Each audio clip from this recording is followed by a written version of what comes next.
J'ai passé toute ma vie quasiment au PDG. J'ai gravé les échelons de cercle militant jusqu'à membre du comité permanent. Donc, je laisse là-bas des frères et des sœurs. Nous sommes des compatriotes. Nous tous au Gabon, on se connaît, on est à peine 1 million et quelques. Donc, j'ai des rapports personnels de fraternité avec les frères et les sœurs qui sont restés là. Bon, alors, l'avenir politique, il est simple, il est tracé. Nous sortons d'une période où on ne savait pas trop où on allait. Le 30 août, les militaires ont pris le pouvoir. Et depuis qu'ils ont pris le pouvoir, ils sont en train de remettre de l'ordre dans le développement économique et social du pays. Ils ont promis un dialogue qui est en train de se dérouler. Ils ont promis de restaurer l'honneur et la dignité des Gabonais. Ils ont promis de rétablir les choses. Et les premiers constats nous laissent optimistes. Mais je viens de vous le dire, sur le plan économique, le CTRI, vous voyez comment il s'emploie à réhabiliter un certain nombre de voies d'accès au sein de notre capitale et même à l'intérieur du pays. Nous voyons les efforts qui sont faits dans le sens de résorber un tant soit peu le chômage, même si dernièrement on a vu des chômeurs qui donnaient de la voix. On constate des concours de recrutement qui s'organisent ça et là. Sur le plan social, la lutte contre la vie chère a été réactivée, même si en ce qui nous concerne, nous on regarde, on pense que la lutte contre la vie chère n'est pas seulement une affaire fiscale. L'action fiscale qui consiste à réduire les taxes sur les produits que nous consommons, elle a une limite, elle a presque atteint ses limites déjà. Il va falloir maintenant que le CTRI et chacun des citoyens aussi invoque de nouvelles mesures. Au regard, nous pensons que les citoyens peuvent contribuer très bien à la lutte contre la vie chère en produisant eux-mêmes une partie de ce qu'ils consomment. Et je prends toujours l'exemple, quand vous venez chez moi ici, en vous disant que ce que vous avez là-bas, c'est de l'oseille, ce n'est pas des fleurs. Donc, oui, sur le plan social, ils sont en train de se battre. Sur le plan politique, je l'ai dit, ils ont promis un dialogue qui est en train de s'organiser. Nous souhaitons simplement que de ce dialogue naisse un nouveau Gabon. Donc, nous allons développer une politique de proximité pour que dans tous les coins du Gabon, les citoyens puissent être au courant de l'offre politique que nous faisons. Et nous allons nous envoyer à ce que cette offre politique reçoive un écho favorable. Disons qu'il n'y a pas que dans l'aspect bricolo qu'il y a plusieurs émissions des fédérations publicitaires du PDG. Je voudrais dire qu'un homme politique, un leader politique, il se met au devant des populations qu'il gère et non derrière. Ça veut dire quoi? Ça veut dire que quand vraiment on est leader politique, ça veut dire que les gens vous suivent. Vous voyez, quand vous élevez par exemple les poules, dès que vous sautez dans la cour, elles viennent parce qu'elles pensent que vous allez leur donner du riz. Donc, que les gens me suivent, je trouve logique. Mais quand on a dit qu'il y a ma main derrière, je dis non. Ce sont des mères et des pères de famille qui savent qui je suis, qui m'ont déjà suivi quand j'étais au PDG et qui naturellement me suivent quand je quitte le PDG. Parce qu'ils suivent le leader et sa façon de faire. Et d'ailleurs, on a déjà connu des démissions, aussi bien au PDG qu'ailleurs, des prétendus leaders. On n'a pas vu des démissions de masse derrière. Je n'ai ni les moyens financiers, ni les moyens matériels de persuader les gens de démissionner pour moi. Mais le regard ouvre ses bras largement à tous ceux qui démissionnent et qui souhaitent intégrer notre parti. Bon, il faut d'abord dire que le regard, il a une vision politique simple. C'est de souhaiter parvenir à l'égalité des chances de tous les citoyens. Vous me direz que c'est un concept qu'on a déjà entendu.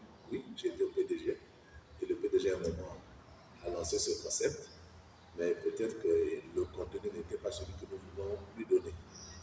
Pour nous, l'égalité de chance, c'est quoi? Ce n'est pas pour nous seulement. La Constitution réaffirme l'égalité de tous les citoyens devant le service public, devant les fruits de la croissance, devant l'évolution économique du pays. Alors, pour nous, l'égalité passe par trois fondamentaux. Le premier des fondamentaux, c'est l'égalité des chances de survie.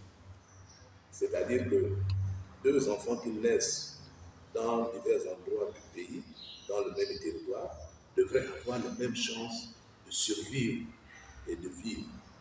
Alors, aujourd'hui, force est de constater que l'enfant qui naît chez moi, à Yanabo, n'a pas les mêmes chances de survivre que l'enfant qui naît à Libreville. Celui qui naît à Libreville, il bénéficie d'un environnement, il a la mère accouche à la maternité, avec des spécialistes qui la suivent, alors que chez moi, on accouche encore sous les arbres. Ensuite, l'enfant, dès qu'il naît à Libreville, il est pris en charge par des pédiatres, ce qui n'est pas le cas chez moi. Et donc, vous voyez que, déjà, par rapport à la santé, on ne peut pas dire que les enfants qui naissent le même jour partout dans le pays aient la même égalité de survie. Imaginez une politique sanitaire qui fera en sorte que, peu importe où l'enfant naît, il bénéficie de l'assistance sanitaire. Peu importe où le citoyen réside, il faut qu'il puisse avoir accès aux services sanitaires. Le deuxième pilier, c'est la formation. Parce que, après avoir réalisé les chances de survie, il faut aussi qu'il y ait une égalité de chances de réussir dans la vie. Ça veut dire qu'il faut apporter aux individus les mêmes chances par la formation, la scolarité au primaire, la scolarité secondaire, au supérieur, la formation professionnelle. Il faut que le citoyen n'échoue plus parce qu'il n'a pas le moyen, mais qu'il échoue parce qu'il n'a pas voulu apprendre, il n'a pas pu apprendre. Ce qui n'est pas le cas aujourd'hui.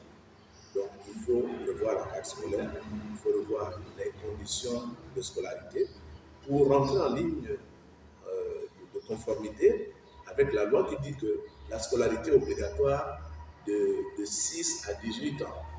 Et si vous rendez la scolarité obligatoire dans des endroits où il n'y a même pas d'enseignants, comment est-ce que l'État peut se sentir? Il oblige l'enfant à aller à l'école de 6 à 18 ans. Il n'arrive pas à donner à cet enfant un enseignant. Le troisième pilier, c'est effectivement la décentralisation. C'est quoi la décentralisation? En français facile, c'est apporter le service vers le citoyen là où il se trouve.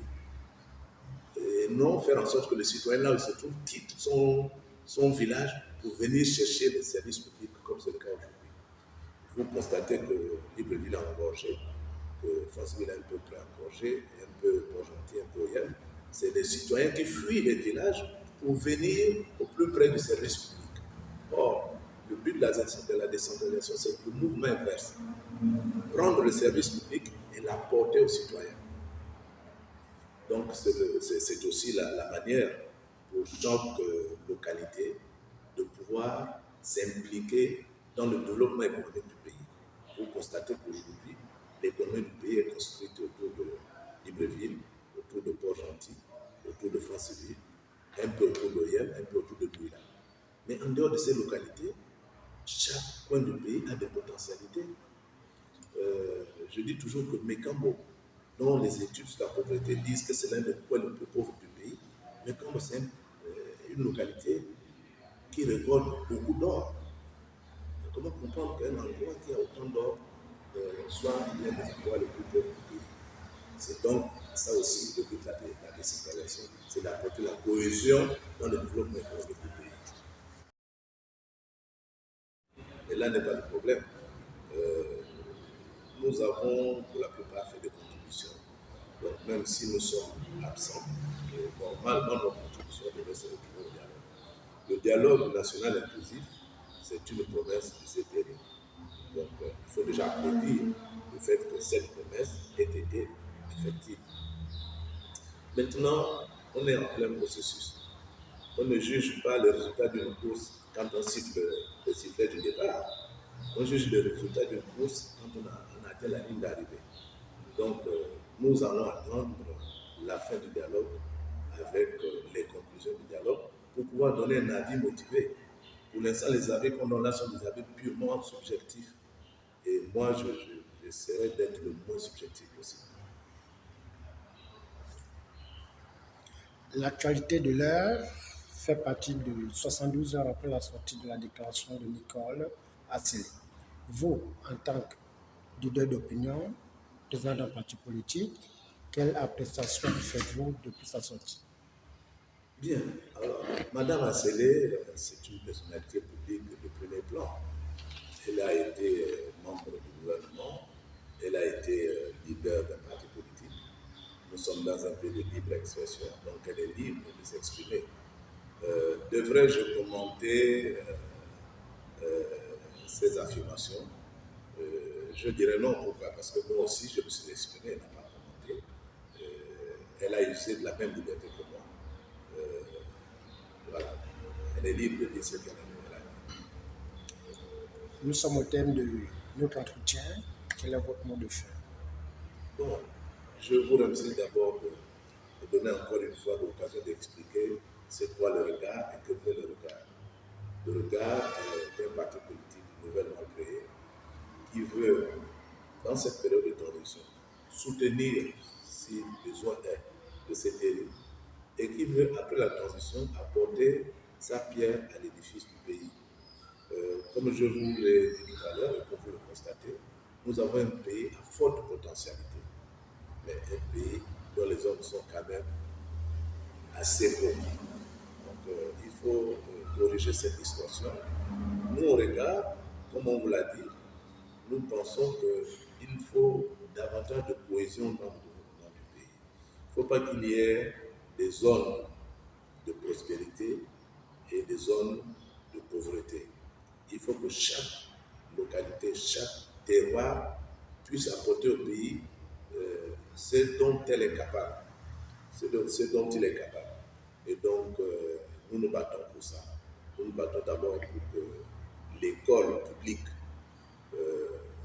reprenne ses lettres de noblesse et forme tous les enfants des nantis comme les enfants de pauvres. Nous voulons ensuite que la santé publique reprenne ses lettres de noblesse, soigne et les enfants de pauvres et les enfants de riches. Et nous voulons enfin que tout le pays vive de la prospérité tirée des ressources du pays. Et les ressources du pays sont dans toutes les provinces du pays. La première période, c'était après la déclaration, attendre les adhésions spontanées. Et je pense que nous nous retrouvons bien autour de 2000 adhérents spontanés. Donc ça va nous donner maintenant l'occasion d'aller sur le terrain pour solliciter les adhésions de nos compatriotes et pour ceux que vous nous accompagner à ce moment. Les médias ont joué leur rôle parce que, comme je vous disais, nous sommes à 2000 adhérents et un peu plus aujourd'hui, sans avoir engagé, comment dirais-je, une campagne de communication avec des adhésions. Ça veut dire quoi? Ça veut dire que le message que vous avez porté est passé et que les gens ont découvert notre philosophie.